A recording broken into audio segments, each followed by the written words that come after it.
Home delivery, I'll call parked on line 2. Home delivery? Line 2.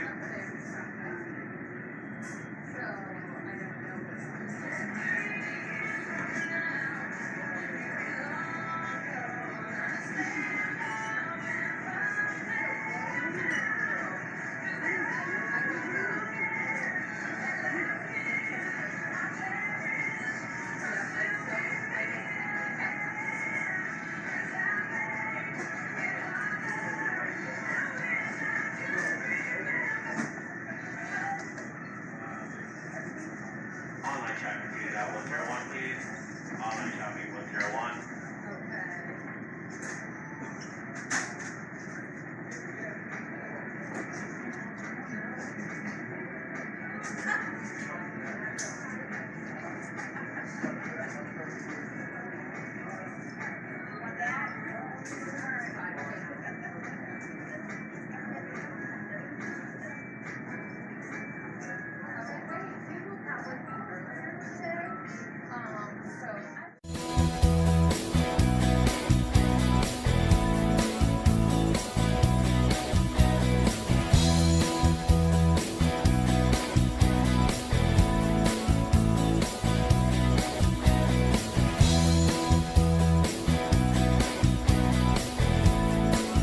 Welcome to Hy-Vee Today with Tony Tone. We're live inside Muscatine Hy-Vee on 2nd Avenue in Muscatine, streaming on YouTube, Facebook, and Twitter. Now, here's Tony Tone.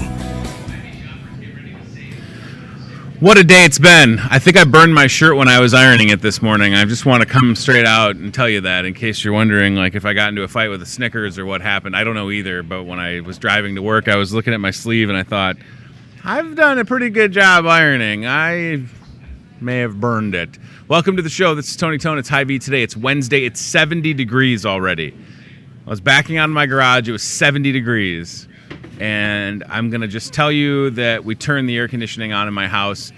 I probably should have turned it on last night. It was kind of a warm night. And then I got to thinking, like, you'll see people post things on social media like, oh, I can't believe you turned the air conditioning on already. But when you come into a place like Hy-Vee, like, we've had the air on for a couple of days. You know what I mean? So it's like, why should you be uncomfortable where you live? You know?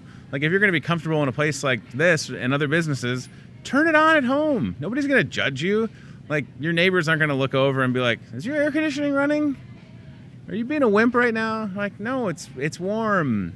And it's not like it's going to get cooler, right? Like, we're just sort of getting into spring and summer and humidity's on the way. So, note to self, turn the air conditioning on when it feels uncomfortable. Also, having a pregnant wife, you know, like, she's sort of like whatever to make her comfortable.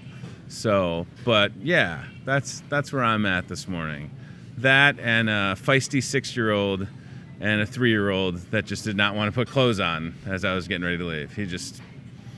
He bargained with me and he said, I'll put underwear on, but that's it. And I was like, cool, you're staying here, I'm leaving. So ultimately, it's up to mom to figure out if you're going to wear clothes for the rest of the day or just underwear. They also had a massive water balloon fight. So my driveway is littered, and we have those the bunch of balloons where it fills up like 60 of them at the same time. So we got to sweep up. Like, that's the boring part, right? Like, the fun part, oh, there's 60 water balloons, and then now you got to sweep up the bunch of balloons.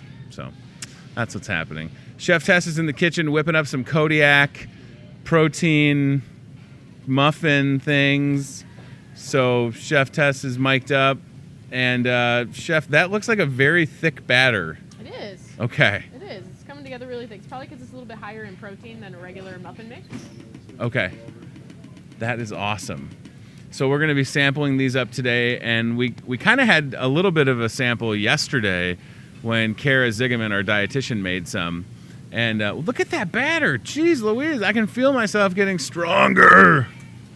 Like when you eat a protein muffin, you just hulk out, right? Yeah. Yes. Before I had a protein muffin, I was just Tony Tone. Now I am the Incredible Tone, right? Wow. All right. How long is that going to take to bake? Not 100% sure. The directions are for like individual muffins. Okay. So you kind of got to play with the time. Whenever somebody asks me that question and I'm not sure, I always just say it'll be done when it's done. Because I don't know. Yeah. That is the chef hack of the day. It'll be done when it's done. Okay. Perfect. All right. The last thing I want to mention before we officially get rolling, I have this on the set with me. It's the new Hy-Vee mealtime kits. Everything you need for a meal for your family is in this box, and it's pretty cool. This one that I'm holding is the shiitake mushroom and chicken sandwich. I mean, it's literally all in here. It's ready to go. We have these set up across from our Chinese department, and you can pick them up here at the store. On the back, it's got all the instructions and a breakdown of what's inside. And I got to sample this the other day, and it was very good. So shameless plug for the Hy-Vee mealtime kits. Everything you need to make. This one serves 2 people, and it takes about 30 minutes. Look at that action. Boom! Paul's impressed with that one. All right, so check that out and stop by and pick one of these up next time you're in the store. Okay, my next guest. Now, whether or not Paul and I have met before, I have been to your place of business several times with my family. We're talking Wilson's Orchard in Iowa City. How are you, sir? Good. Say your last name so I don't get it wrong. Rasch. Yeah, Diaper Rash was the nickname in elementary school. It was, man. But there were a lot of us, so we beat them up. You know? Yeah. So you gave them all rashes. Yes, indeed. Okay, a couple years ago, and how long has Wilson's Orchard been open, I guess? It opened in about 85. Okay, so it's been around a while, 30-odd years. Long time. Yeah. I've only been going with my family for a couple years. I apologize for that. Yeah, shame on you. Yeah. Well, first time we went, it was super exciting because I don't even think my second son was born yet. So maybe my oldest was 2 or 3, and we just had such a great time.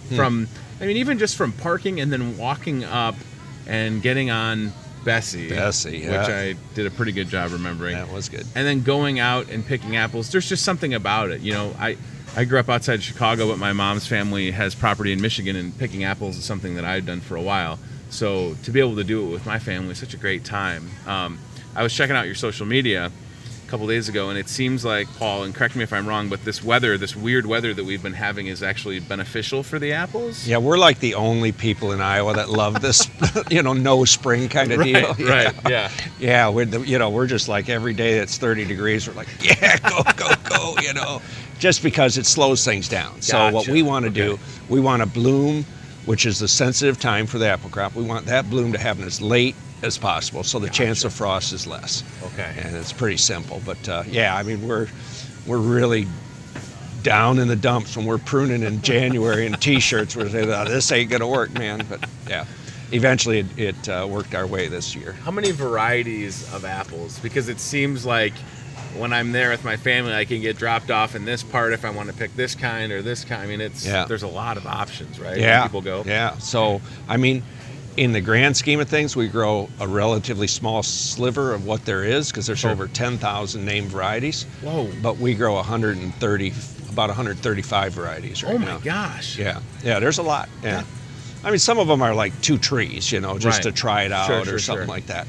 But yeah, we grow, and we're always planting new stuff. Yeah. We just planted about 2,000 new trees, a lot of which we grafted ourselves this year. And we're trying new stuff.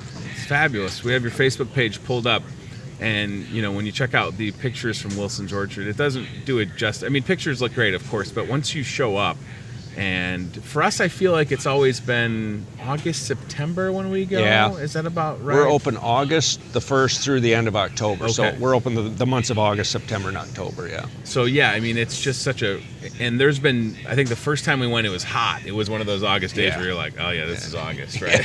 Yeah. So you almost pray for Bessie to break down in the creek, get a little cool down. But yeah, it seems like the business has certainly evolved when we talk about things like we have, sitting on the counter here with the Wilson's hard cider, right? So was that something that Because again, it seems like these hard ciders started to pop up a couple years ago. Did it seem like a natural fit for you guys since you have all the apples? I mean, certainly getting into the business of making cider is new, right? Yeah, it's new for us. It's certainly not. I mean, most people don't know, but cider was like the national drink before Prohibition. Sure. And so, I grew up, and I'm fourth generation in our family. I mean, it was common. Everybody brewed their own cider. I mean, it was just what you did. And you made your own vinegar. That was the two things every household did. But we kind of got out of the thing, started drinking beer, and then it turned into craft beer. So the resurgence of cider is really like the resurgence of craft beer. It's just coming back into what used to be. Sure. The difference is that there's a lot more skill to it now. That some of the stuff that we used to steal out of our dad's barrels and stuff like that, it was a pretty rough drink, man. But yeah, so for us, it's, because apples, of course, for us, seasonal crop, we don't have, we don't put all the stuff on that commercial growers do to keep apples forever. Sure. So we need something that's year-round. That's great. Cider's really good fit for that. Yeah. It's a great use for apples that are undersized or they got a bird peck in them or something like that. And man, I tell you what, we thought that our business was a feel-good business because people bring their kids out and ride Bessie and stuff like that. But you get in the alcohol thing, it's a whole nother level of happiness. I was going to say, it's a really feel-good business. That's right. So what would you say separates yourself when it comes to Wilson's Hard Cider? I mean, certainly, I'm a huge proponent of the think local, drink local. Yeah. Right? My garage beer fridge is all local stuff. That's just how I am, right? It just makes sense. When you can tell that people have sweat equity, literally, into their product. So what would you say distinguishes, when people come to a place like Hy-Vee and they go to Wine and Spirits and they check out Wilson's Orchard Old Blue, this is why, Paul, I just need to just take a day off and do the show, and then I could sample all of this. Yeah, well, come on by, because of the company policy, I can't crack this open right now. But talk about that, like what sets you all apart? From your competitor? First of all, in the grand scheme of cider things, there's sort of a couple of huge companies, and corporate cider is made with concentrate that's likely out of China. So they take apples, they turn them into apple juice, and then they distill essentially the water out of it. Okay. So it becomes a syrup. Then you bring it over to America and you put water back in it. It's a different product, And that sounds terrible. Well, it's theoretically it's apples and it's apple juice, but it's a different breed of cat. That doesn't even see. So for us, that's like going into the lab. That's like a Frankenstein. I don't want that. Yeah. So for us, it's we grow the apples, we press them. Sure. No taking the water out.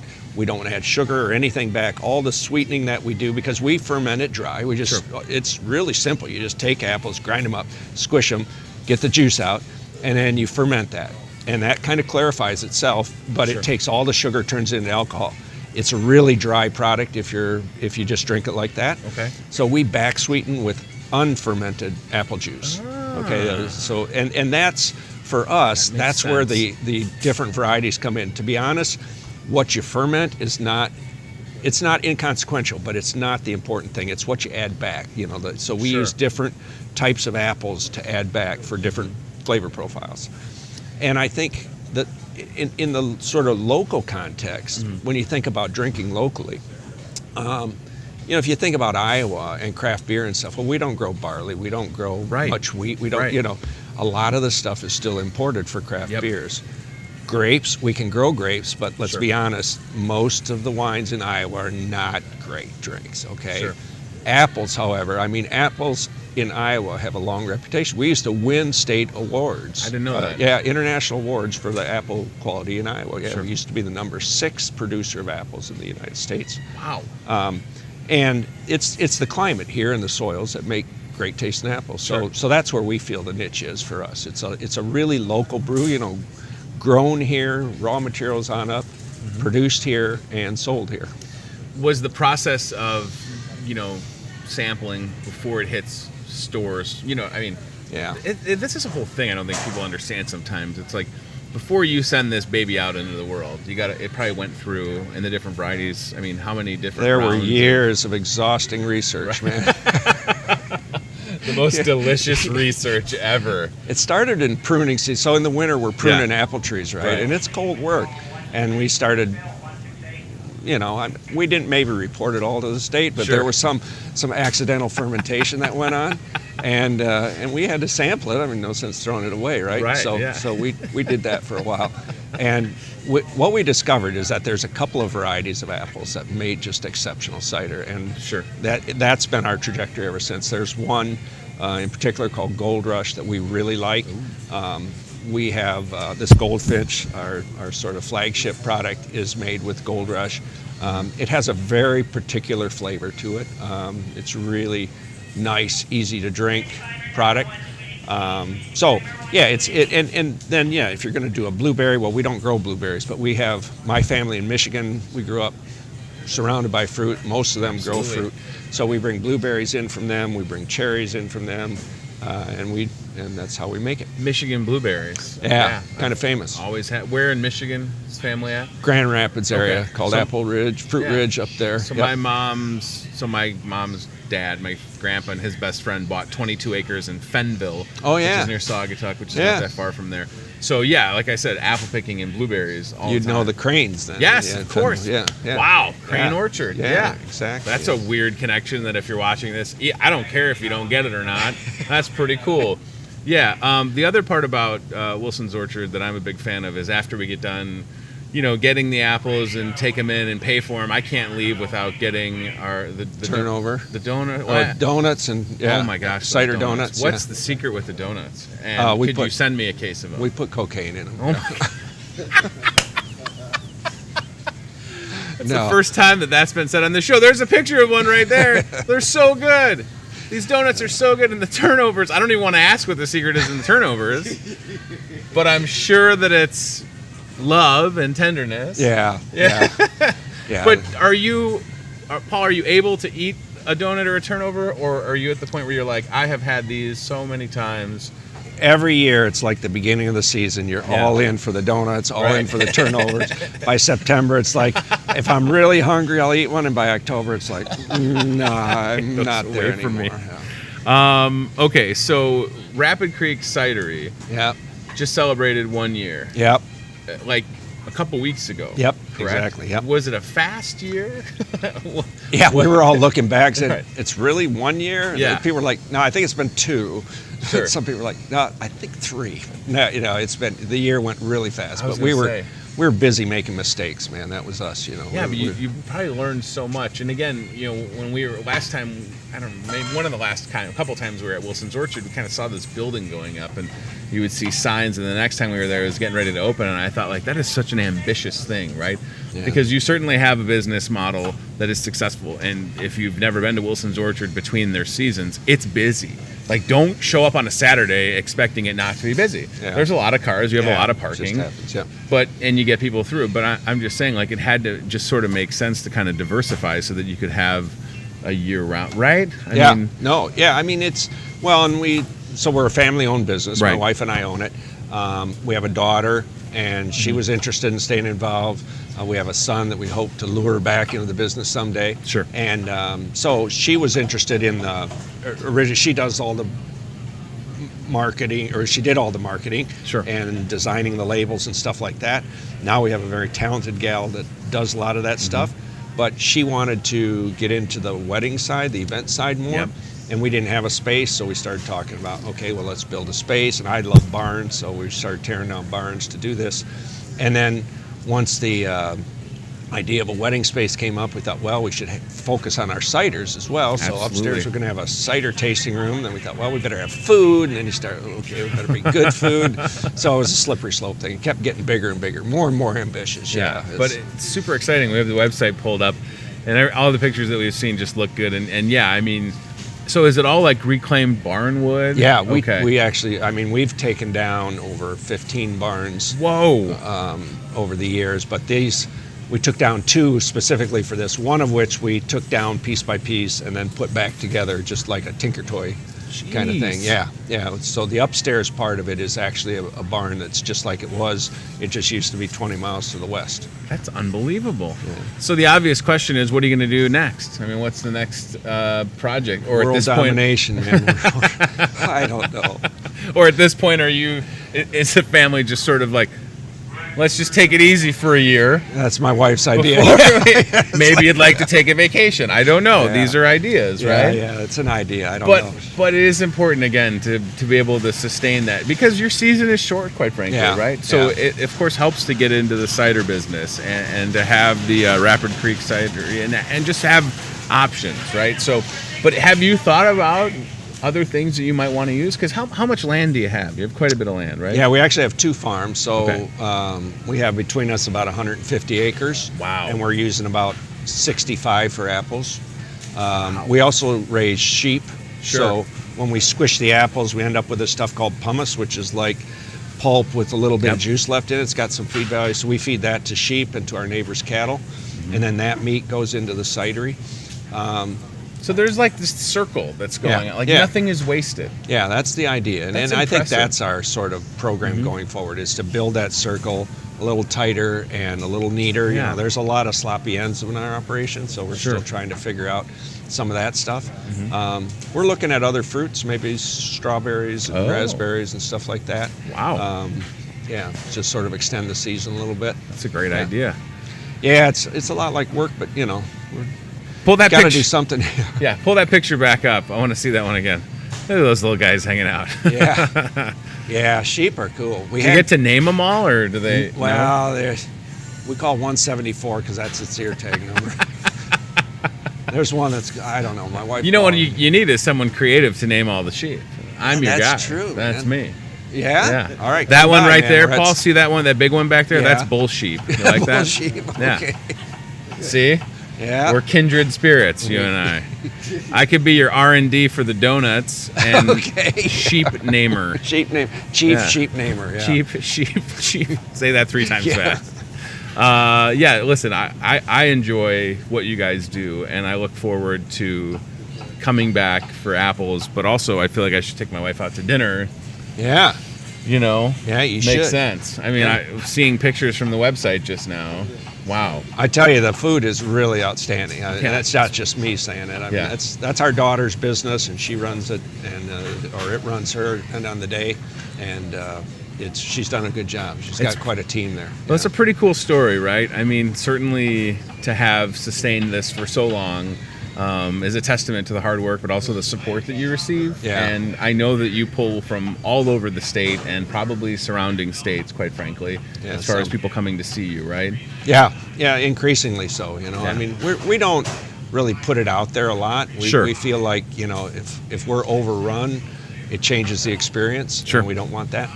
But we do want to do things well, so we're working on that. I tell you, on the restaurant side of things and the event side, we got really lucky. Matt Steigerwald, who used to have a very famous restaurant in Mount Vernon called Lincoln Cafe. Yep. He came down there and he's cooking down there, and just it's just, you know, as you build out, you build the team out, and it's really taking shape now. It's kind of fun. It's pretty wild, isn't it? Yeah. I mean, to think about where you're at and where you'll continue to go. And again, if for folks watching this, if we come back to this wonderful little bottle of joy right here, do yourself a flavor. Oh, nice. You are a marketing guy. Chief pun master. Look at how good it looks in my sausage hand, Paul. That is. If you need a hand model. That's my dog there. That's your dog? That's our dog, yeah. What's the dog's name? His actual name is Bauer. Bauer. But we needed a name for Blueberry, and he's Bauer part blue hanging hue. Out sometimes? Bauer's hanging out, yes. He's a fetching fool. Maybe we've seen Bauer when we've been there? Yes, probably. If you have a stick, you're his best friend. Do you have a dinosaur as well? The kids there is a That's dinosaur, right. Yes. My memory is strange, and I'm trying to, it's all coming back to me now. Well, we'll see you for sure for dinner, because I want to try that. And then, of course, when the season kicks off, should I try some, like, I don't want to say we're boring. We've tried a couple different apples when we're there, but is there anything you would recommend that we try the next time we're through? So everybody wants Honeycrisp, like. Yeah. I mean, that's like a drug. Right. And but the apple, the main variety that we grow the week after that is called Song of September. Okay. And that's a Minnesota variety, you know, up there from the Nordic cold. Comes this variety. And it's like an apple that'll never be commercial because it turns to mush in a hurry. It's like a peach. Wow. You want to eat it when it's full of flavor right off the tree, and it tastes like we call it like apple pie in a skin. It's just an incredible flavor. So when would we get that Song of September? It's like middle of September. Okay, literally middle of September. So what we do is we have a newsletter, an e-newsletter. If people want, just look at wilsonsorchard.com or something, they can get on it. And then every week we're putting out information about what's going to be picking, because like this year we're running late. So it might be the third week of September this year when we're picking that one. Well, maybe you just send me a text, give me a heads up. Maybe. Yeah. I don't want to say I'm better than a newsletter, but if I'm the sheep namer, maybe I get on the text club. That's right, but you're going to have to remind me to remind you, okay? Because you have a couple things going on. I just don't remember all. Paul Rasch, good to see you, pal. Thank you for your time. I appreciate it. Man. Yeah, please come back and see us, and I will see you soon. All right, come by and see us. This is excellent. All right, let's check in with Chef Tess in the Hy-Vee Today kitchen, who is now on to onion. Are you trying to make yourself cry? What's happening? I've been crying the whole time. You're like, I just want to have one of those ciders right now, but these onions are really getting me. Thanks, buddy. Yeah, that's right. Hey, well, listen. Sometimes when it's bright and early, 8:56 in the morning, you want to have a good cry. That's fine too. And for people that are going to watch this at night on the rebroadcast, they think I'm foolish with all these morning references. What are the onions going to be for, Chef? I am working on my barbacoa, which is going to be filling for the tacos that I'm serving for lunch tomorrow. Up front from 11:30 to 1:30. Okay. So it's like it's a mildly spicy. My muffin timer's going off. Turn that off quick. It's a mildly spicy shredded beef for tacos and tortas and things like that. That is an excellent idea. So this isn't quite done yet. Oh, but look at that. As the show's been going on, there are the Kodiak muffins. Yeah. Or cake. Yeah, we're just doing it all together. Then we're gonna cut it up afterwards. That sounds good. I was like, do you have a muffin cutter? Is there some fancy chef tool that I'm not familiar with? I don't have one of those yet. Oh, that's wonderful. All right, very good. Well, I love when you're just rocking and chopping over there, and it's all like, Ryan, if you can bring your camera just in that large container of stuff that she's got chopped, right? Like that just looks really good, right there. Yes, look at that. That looks phenomenal. Oh, yes. Very nice. Okay. Having Chef Tess on the show just makes life better. All right, our next guest is here all the way, you could say the pride and joy of Burlington, Iowa. Craig Smith with Sturgeon Potato Chips. How are you, pal? Nice to meet you. Nice to meet you, too. Thanks for coming. Okay. I wanted to do something special with you. We have this thing on the show called the Toyota of Muscatine Cart Cam. And Betsy, right there, is the official driver of said Toyota Muscatine Cart Cam. And I want to send her to go retrieve some of your wonderful products, if that's okay. Absolutely. Okay, now this is going to be quite the experience for you because you've never seen a camera mounted to a grocery cart. There we go. And I'll tell you this, Craig, like I tell a lot of people, the last time that I had that perspective from being inside of a grocery cart was in college because my friends were not the brightest. So Betsy is going to go to our snack aisle. How did you fit in the cart when you were in college? Very carefully. Okay, I'm just curious. Because of my tall stature, you mean? My view goes back a little farther, I guess, when I could squeeze legs in that little section at the front of the cart. But I'm trying to picture you in that cart. So anyway, it's not a pretty picture. She has successfully found. Oh, there we go. The Sturgeon's potato chips. Yep. Now I got to tell you. Should grab some popcorn too, maybe. Yeah, I asked her to grab. There we go. There's the caramel corn. I didn't know, Craig. I have to be honest, and I have to apologize. And there should be a cheese. Here it comes. There it is. Cheese popcorn. I didn't, Craig. I've never had the Sturgeon's popcorn. Oh, you'd love the popcorn. Okay. Yeah. Well, we're probably gonna have to crack one of them open when she gets back. Look at this now. And there's our creamy onion dip. Yeah. Yep. Oh. Yeah, the cheese popcorn. I had somebody call and complain because they got cheese on their steering wheel. So that's not my problem, pal. That's a phone call you took for real? Absolutely. What do you say? Like, I'm sorry that it's so good that you were eating it in your car. I'm sorry that I did not include a wet nap with the bag of cheese popcorn. New idea, wet nap. Now, if there was only a local provider that made wet naps, right? We tried to figure out how to attach it to the bag, but it was a genuine call. Yeah. They liked the product, but they really had to make their complaint that there was Sure. just too much cheese on their steering wheel. Yeah. Well, I want Betsy to come back because I want to show everybody when you pick up a bag of Sturging's potato chips, the thing that impresses me the most, outside of the fact that it's a locally made product in Burlington, Iowa. That's correct. You look at the back of the bag of chips, and the ingredients couldn't be more simple. And I think, Craig, anymore, sometimes you look at ingredients on things, and you got to go to college to learn how to read everything that's on there. For you guys, it is really the simplicity of the product that makes it so legendary and beloved, right? Labels are a big deal Yeah. to people right now, and our process is pretty simple, so that hasn't changed. Without doing flavors, added ingredients, we don't have to worry about a lot of those extra chemicals. Right. Yeah, it's pretty much a potato, some oil, and salt. And that's it. That's it. And That's it. you know, and we have the website pulled up, and I'm gonna show everybody. Thank you, Betsy. Thank you. I'm gonna show everybody just how simple this is. Betsy, I want if you don't mind, I'm putting her to work. Craig, let me have those wonderful chips for a second. Betsy, I want you to zoom in on these ingredients. Where are they? They're so few that it's just right here. Now, again, on some other products, you look at the ingredients, so it's right here, and you know, you look at some products and the ingredients go all the way down. But again, this is just, it's a simple, but it's a great chip, and I don't know if there's anything better that complements the chip than your dip. The creamy onion dip, Yeah. sour cream and onion dip has been the staple complement to our style of potato chip for years. Now, I got to put it almost in like the freezer, because I like my dip a little, Sure. not like break a chip off cold, but you know. This is what fingers are for.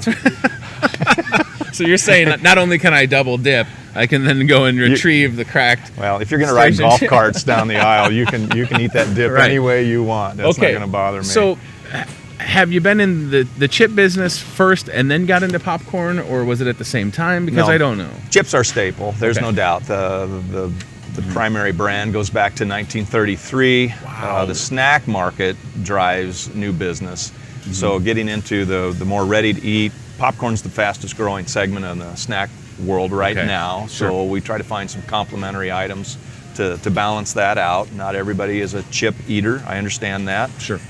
We enjoy making popcorn in several different ways, but the cheese has been our polished product. We So- really like it. Now, have you ever thought about this? You put the cheese and the caramel together, We do. and you call it the Tony Tone. There you go.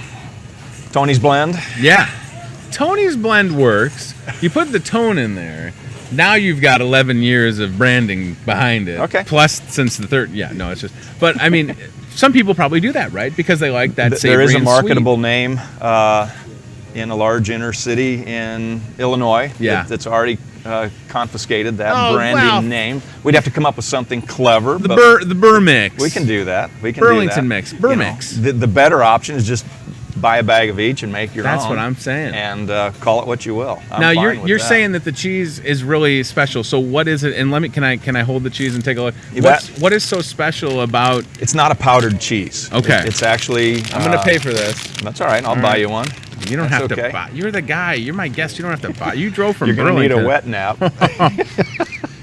If you like cheese, See what they like doing? They like zooming in when I eat that's stuff okay. on the show. If you like the cheese flavor, Oh my I mean, gosh. it really captures that well. So we're Wow. making this a batch at a time.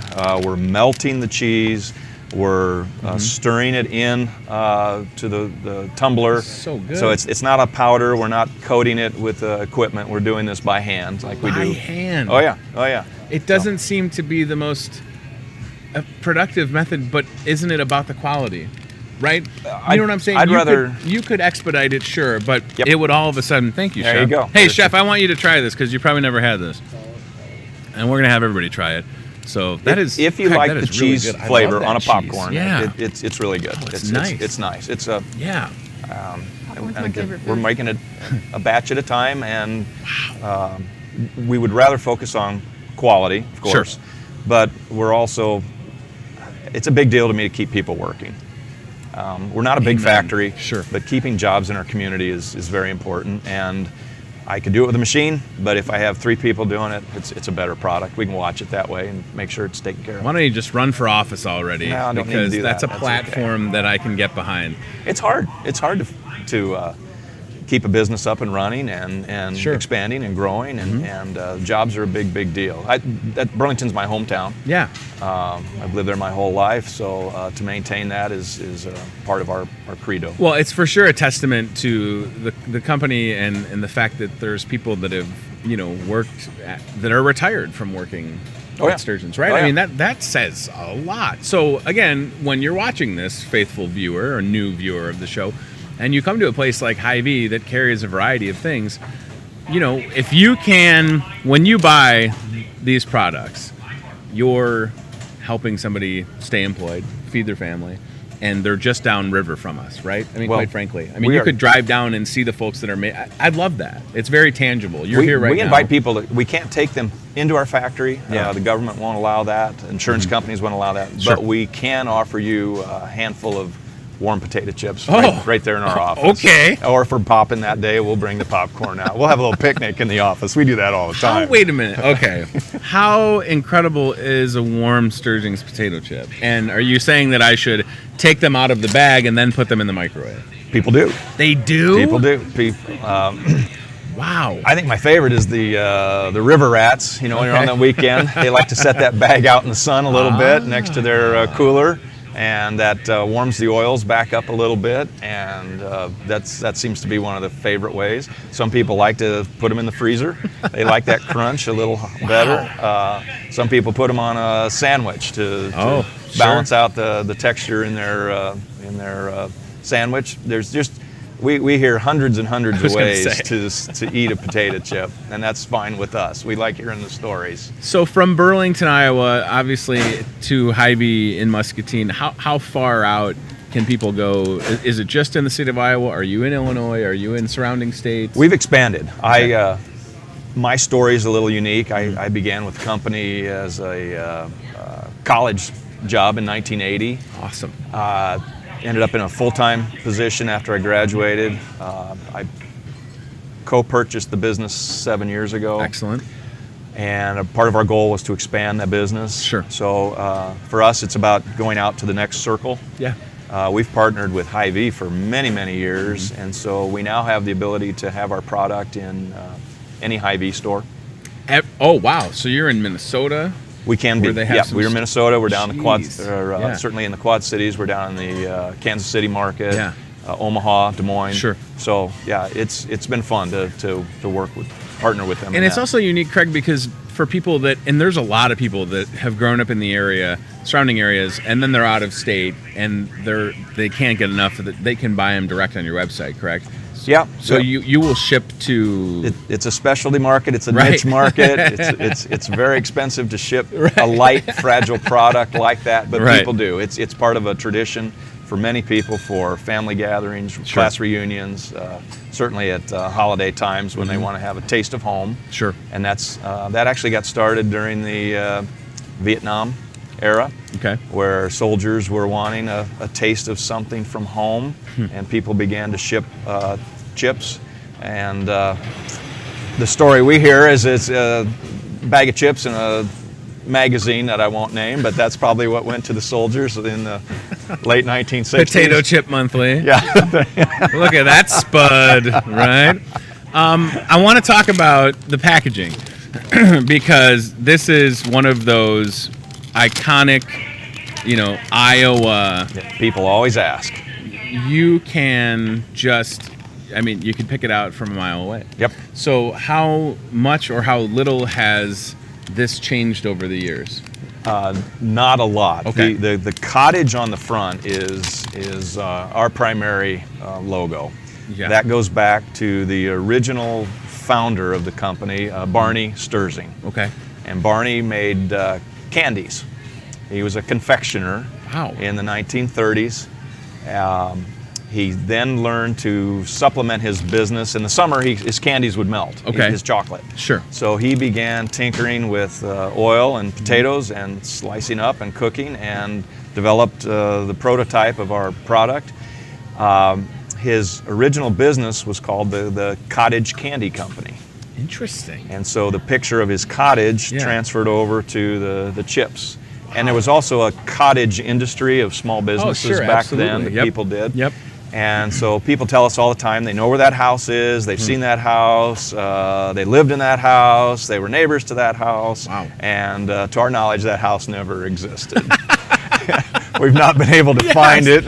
Oh, but burst in that bubble. But that's okay. But that's okay. That's okay. It's sort of lived on. It is our little, our little tribute to Barney. Yeah. And that has stayed a part of our logo throughout. So that's the little bit, very brief history of it. During World War II, the sugar rationing. Yeah, right. Barney couldn't get the sugar to make his candies, so he phased out the candy, and the chip business took hold.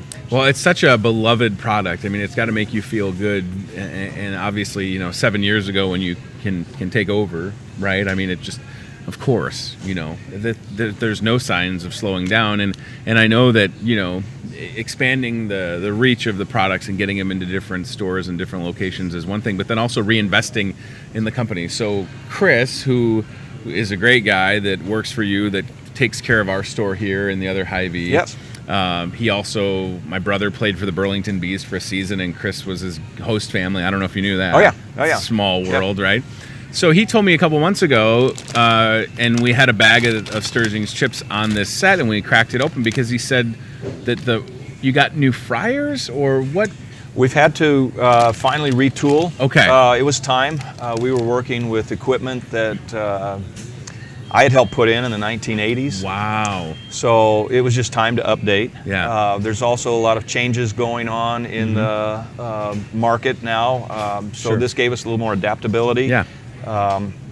We've not lost any jobs. It actually helped create some opportunities for us. Sure. But it was just a move we thought we had to make going forward. If you don't reinvent yourself now and then, don't reinvest in yourself now and then, change will come and get you anyway. So it was a proactive move, given the trends that we're in. We've updated equipment for the popcorn as well. Cool. So we're trying to look ahead to the next generation and see what we can do. Well, I'll tell you what, I enjoy it. There's a bag at my house right now. At this point, the bag at my house has been opened and is resealed and closed down and got the little magnetic chip clip on it or whatever. I'm not good at putting chip clips back on. So if you could come up with a bag, Craig, that can just reseal itself, that would be fantastic for me. Maybe not the most But cost-effective why would I do thing. that? Right. Why would I do that? Because the goal is to have them empty. Yeah. Hey, take it from a husky guy. I get it. I don't want to just slow down when I pop a bag up. My wife usually has to say hey, the kids like those too. And I'm like, that's great. And then I have to not say that because that's, sure. Can't put. It's okay. It's okay. They'll be on sale here soon, I'm sure. Yeah. Even if they're not on sale, they're just so delightful. And then I don't want to neglect the creamy onion dip, but how long has this been a product that's been made at Sturgeon? I mean, has it been years? Now, to be honest with you, we distribute that. It's made for us. Oh, gotcha. So okay, that cool. gets into a whole other area of dairy Sure. and rules and regulations. So that makes is sense. made for us. Okay. In the Midwest. It's actually made by Land O'Lakes. Okay. So not It's a afraid to throw fantastic that product. name out. Yeah, and they It's created great. a blend for us, and we've had that for 20, I'll tell you what, it 20 years complements now. the chip very well, right? Years and years and years, the best compliment was the Anderson Erickson, the A&E dips, and we found this worked really well in the college market because you don't have to refrigerate it until it's open. Yeah. And on a college campus, if that gets open, it doesn't have to go in the fridge. So it's a good balance. Right. Since we don't make the flavors, we don't add any of the barbecue or sour cream or any additional flavors. So a lot of people like to have something to complement, and we're fine with it. And I'm sure that there's people that might be watching right now, or that have told you, get a plate of chips and dip it in ketchup, or ketchup mustard. is very common. The last one I heard was ketchup and horseradish. Oh my gosh. Yeah, with a little bit of mayonnaise mixed in, and I'm supposed to get somebody's supposed to bring some of that for me to try. Okay. So we get all that all the time. You don't raise an eyebrow when people bring you homemade dips to try? Oh, You're welcome it? I said we'll Do get you them. need a taste We'll get them a test? You mean handful to of be your chips buffer? and Yeah. let's sit down and talk about Right. it. That's okay. That's good. Okay, so one of the things that I had written down in my notes were, is there anything that you're working on? And some of these things you probably can't talk about if they're proprietary, but certainly chip, popcorn market, you have a good hold in. But is there anything additionally that's been thought up, or is it an R&D stage, or People always ask us Yeah. why we don't do the flavors. Yeah. That seems to be the most common question. My standard answer is as long as I don't do that, I still have that opportunity in front of me. Right. But one of the things we could consider now with some of these upgrades with the equipment is Sure. the ability to do that well. Okay. And we won't do anything unless we think we can do it confidently. That could get into a whole new arena for us. Sure. We'll talk about it, but change comes slow to us. We don't. And that's okay. Yeah. Right? I mean, it, know. for us to expand into popcorn was a big realm. It took us 82 years to do that. So change comes really, really slow, but that's all right. Yeah. And again, that created new jobs. So we did see that the customer is looking for alternatives. Yeah. So there's nothing on the immediate horizon. Okay. We still have opportunities to grow out. Sure. And we're still Iowa's only potato chip manufacturer that we're aware of. Wow. And there are still a lot of Incredible. people in the state of Iowa that have never heard of our product. I find that hard to. Well, sometimes it's hard to say. Can you say it the correct way? Sturzing? Sturzing's potato chips. Sturzings. Yeah, also known as Sterling, Sturgeon, Sturgeons, Stirwings. Now, since we got the guy here, do you care what people call it as long as it's in their cart and going? Oh, we get a kick out of it all the time. Sturgeons. Especially when somebody says, I love your chips. I've been eating your Sterlings for 40 years. You do not correct them, right? You don't want to correct I'm not going to rebuke that customer. Absolutely Ooh, yeah, not. Mr. Sterling would be so proud to know that you're a customer.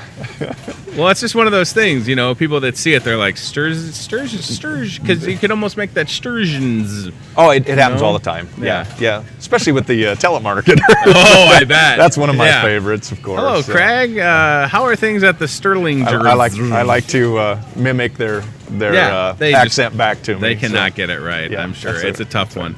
Well, it's a great product for sure. And seriously, I mean, we just cracked this. I just cracked open this cheese popcorn, and had never tried it. It would have gone really well with your. The Wilson's hard cider. Yeah, right? That's what I'm saying, Craig. If you could tell the Hy-Vee, if you could tell Randy Edeker, the boss at Hy-Vee, to let me sample an adult beverage on the job, I mean, we can get that taken care of. But for now, I'll have to Friday wait till I get afternoon home. show, right. maybe. Yeah, there you go. Yeah, just take a day off and do the show.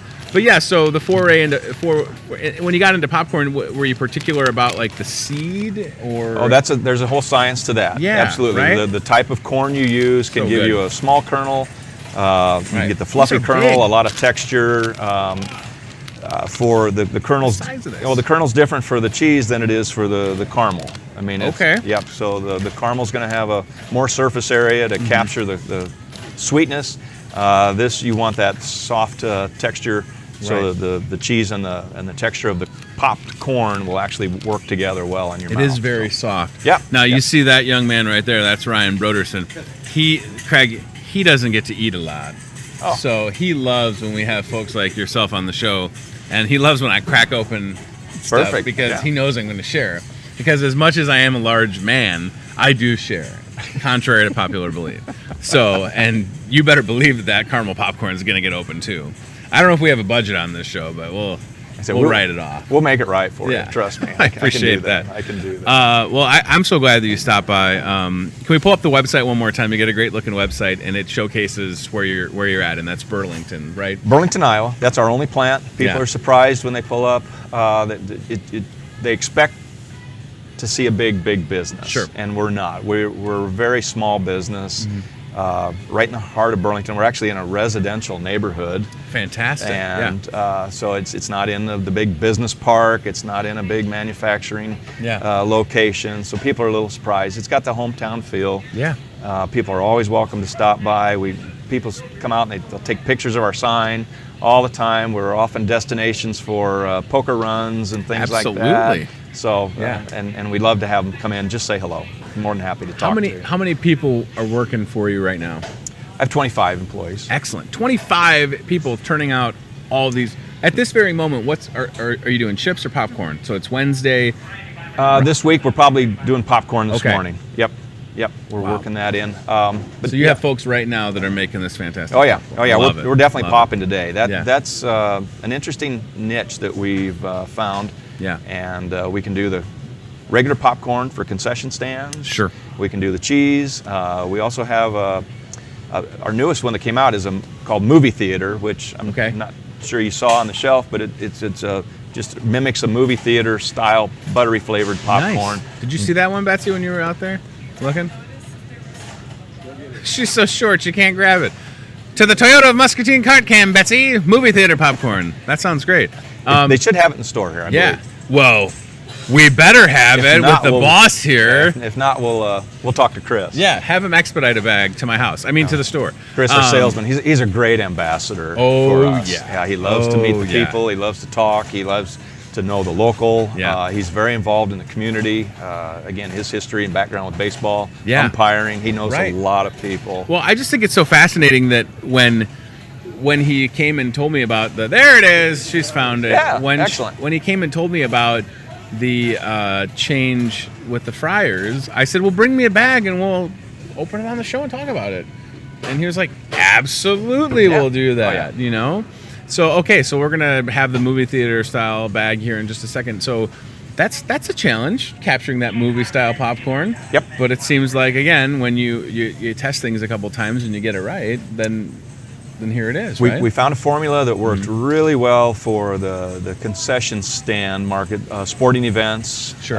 It's a large bulk bag that schools can use to make some money with.